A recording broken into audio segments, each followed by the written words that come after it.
بسم اللہ الرحمن الرحیم۔ السلام علیکم۔ مار شفقت آپ کی خدمت میں ایک بار پھر حاضر ہے اور بات چل رہی ہے کارگل کی۔ میاں نواز شریف کی بات ہو رہی تھی، تو جہاں سے ہم نے بات ختم کی تھی وہیں سے شروع کرتا ہوں۔ اس کے حقائق سے پردہ ضرور اٹھے گا، لیکن اگر کارگل کا مقصد اس ایشو کو عالمی طور پر اجاگر کرنا بھی مقصود ہوتا تو پھر جناب اس میں اتنی بڑی قربانی دینے کی کیا ضرورت تھی؟ نادرن لائٹ انفینٹری کی یونٹس اڑ گئیں، اتنے بندے ہم نے وہاں شہید کروا دیے جتنے کہ ہم نے 1965 اور 71 دونوں مشترکہ جنگوں میں اتنے شہید نہیں ہوئے۔ 71 میں ہمارے جو لوگ مشرقی پاکستان میں بمبوں سے اڑائے گئے تھے ان کو نکال دیں۔ میں صرف جنگ کی بات کرتا ہوں کہ 65 کی جنگ میں وار فرنٹ یا میدان جنگ میں 65 اور 71 کی جنگوں کو ملا کر بھی دیکھا جائے تو ہمارے اتنے نوجوان شہید نہیں ہوئے جتنے اس چھوٹی سی مہم میں ہم نے شہید کروا دیے۔ کیا ملک یا قوم صرف کشمیر کے مسئلے کو بین الاقوامی سطح پر لانے کے لیے اتنی زیادہ قیمت دیتے ہیں؟ کیا ان لوگوں کے پاس دماغ نہیں ہے، سوچنے کے لیے عقل نہیں ہے؟ کیا کشمیر کو نیشنلائز کرنے کا یہی طریقہ تھا؟ اور بھی بے شمار طریقے تھے۔ مجھے پتہ ہے کہ جب میں امریکہ گیا تھا تو مجھے کیا کیا باتیں امریکیوں کی سننا پڑی، اور جب میں برطانیہ گیا تو وہاں پر مجھے کیا سننا پڑا۔ بلکہ میں سمجھتا ہوں کہ اس مہم جوئی سے جتنی بدنامی ہمیں ملی ہے اور جتنا کشمیر کے اوپر ہم نے کھویا ہے آج تک شاید اس کا کوئی مداوع نہ کر پائے۔ اس معاملے میں کیا نقصان ہوئے؟ جواب دیتے ہیں میاں محمد نواز شریف، بہت نقصان ہوا۔ اس وقت ایک ایسا موقع تھا جب لوگ محسوس کر رہے تھے کہ ہاں جی، ہندوستان پاکستان کے ساتھ زیادتی کر رہا ہے اور کشمیر کا مسئلہ نہ بات چیت سے حل کرتا ہے اور نہ ہی کسی اور طریقے سے۔ تو یہ پریشر ان پر آ رہا تھا، اور پھر ایٹمی تجربات پہلے انہوں نے کیے، ہم نے بعد میں جواباً کیے، وگرنہ ہم کبھی نہ کرتے۔ تو اس سب کی ذمہ داری ہندوستان پر تھی۔ کارگل نے اٹھا کر وہ ذمہ داری ہماری گردن پر ڈال دی۔ بتائیے، یہ ہمارے جرنیلوں کی عقل اور سوجھ بوجھ ہے؟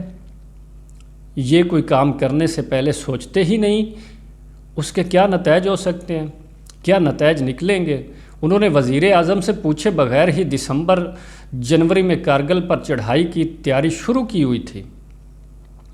وزیر اعظم کو جا کر 4-5 مہینوں کے بعد بریف کر رہے ہیں، اور وہ بھی یہ کہہ رہے ہیں کہ مجاہدین لڑ رہے ہیں، لیکن پیچھے سے کچھ اور معاملہ نکلا۔ مجھے تو واجپئی صاحب کے ٹیلی فون سے پتہ چلا کہ آپ کی فوج وہاں پر لڑ رہی ہے۔ سوال ہے، وزیر اعظم واجپئی کے فون کے بعد آپ نے کیا کیا؟ آپ نے فوراً فوج کا احتساب نہیں کیا؟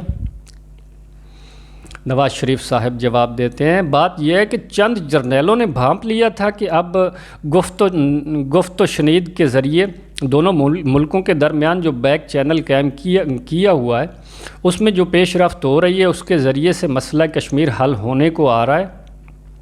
انہیں سمجھ آ رہی تھی کہ کشمیر کے مسئلے کے حل ہونے کے کافی امکانات ہیں، لیکن میرا خیال ہے کہ بعض لوگ امن کے اس عمل سے خوش نہیں تھے۔ پاکستان فوج کے اندر جو ان کے سربراہان ہیں وہ میرا خیال ہے کہ ویسے بھی ان مذاکرات کے خلاف تھے۔ انہوں نے ان مذاکرات کو سبوتاژ کرنے کے لیے کارگل کا مسئلہ شروع کیا۔ کارگل کی غلطیاں، ایک طرف تو آپ کہتے ہیں کہ آپ کو کارگل کے بارے میں اعتماد میں نہیں لیا گیا، جبکہ دوسری طرف آپ خود محاذ جنگ پر بھی گئے اور وہاں نعرے تک لگائے۔ آپ نے ایک طرح سے فوج کی بالواسطہ مدد کی۔ نواز شریف صاحب جواب دیتے ہیں، دراصل پرویز مشرف نے بار بار اصرار کیا کہ میں محاذ پر چلوں اور وہاں جا کر محاذ پر اپنے جوانوں سے ملوں۔ تو ایک دن ایسا بھی آیا جب مشرف صاحب میرے پاس آئے اور کہا کہ معاملات بڑے گرگو ہو گئے ہیں اور ہماری چوٹیاں یکے بعد دیگر ہندوستان کے ہاتھوں فتح ہو رہی ہیں، اور ہم وہ پوسٹیں کھوتے جا رہے ہیں جو ان چوٹیوں پر ہیں۔ اور چوٹیاں بھی کھو رہے ہیں۔ تو میں نے کہا کہ آپ نے اس چیز کو مد نظر نہیں رکھا تھا جب آپ نے یہ سارا آپریشن پلان کیا تھا؟ کہتے ہیں کہ ہم نے تو رکھا تھا، بلکہ ہم سب کا خیال تھا کہ ہم اوپر ہیں اور وہ نیچے سے آئیں گے اور ہم ان کو اوپر سے ماریں گے، لیکن وہ تو ہزاروں کی تعداد میں آ رہے ہیں۔ انہوں نے مجھے یہ کہا تو میں نے کہا کہ آپ فوجی لوگ کس طرح کی پلاننگ کرتے ہیں؟ کیا آپ نے ان چیزوں کا پہلے نہیں سوچا تھا؟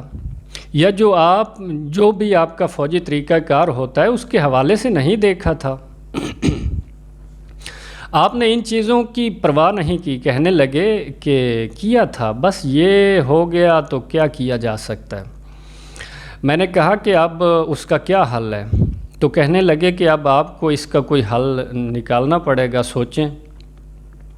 اب آپ دیکھیں کہ اس سارے آپریشن کا علم یا تو پرویز مشرف کو تھا یا جنرل عزیر کو تھا، جو اس وقت وہاں پر چیف آف جنرل سٹاف تھے، یا جنرل محمود کو تھا جو کور کمانڈر راس علاقے کے تھے، کور کمانڈر تھے اس علاقے کے، یا پھر جنرل جاوید حسن ہیں جو کہ وہاں نادرن علاقے کے ڈویژن کمانڈر تھے۔ تو ان چاروں کے علاوہ کسی اور کمانڈر کو بھی نہیں پتہ تھا، پاکستان کے نیول چیف تک اس کا علم نہیں تھا، پاکستان کے چیف آف ایئر سٹاف کو اس کا علم نہیں تھا۔ تو بتائیں کہ پھر کس کو علم تھا؟ وزیر اعظم کو علم نہیں تھا، ڈیفنس منسٹر کو علم نہیں تھا، ڈیفنس سیکٹری کو پتہ نہیں تھا، تو پھر علم تھا تو کس کو تھا؟ مجھے بتائیں۔